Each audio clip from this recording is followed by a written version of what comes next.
In the quiet Illinois town of Columbia, the 2009 holiday season was meant to be a time of warmth and family. But behind the doors of the Coleman home, a storm was gathering. Just weeks before Christmas, Chris Coleman, the security officer for televangelist Joyce Meyer, started receiving disturbing threats. Emails and handwritten letters warned him to quit his job, or his family would pay the price. Chris reported them immediately, and police took the threats seriously.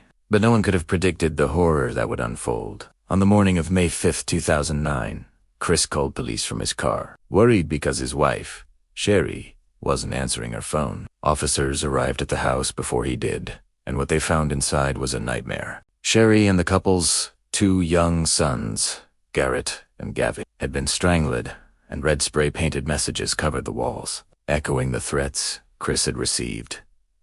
Punished. You have paid. The community was in shock. At first, investigators linked the murders directly to the Christmas threats. But as they dug deeper, inconsistencies began to surface. The threatening emails seemed to originate suspiciously close to Chris's own computer. The handwriting in the letters looked similar to his, and then detectives uncovered the biggest secret of all.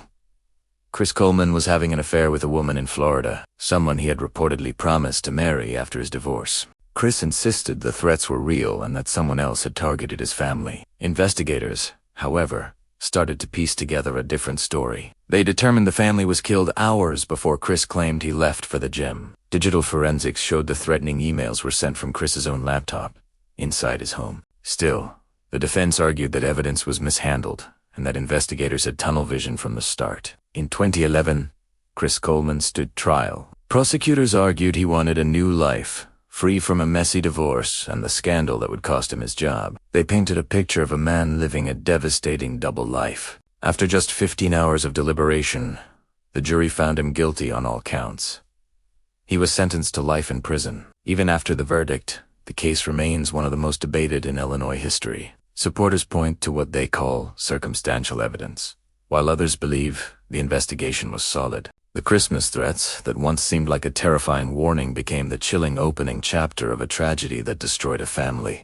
The case is officially closed, but for many, the questions linger. Thanks for watching, and don't forget to like and subscribe for more content.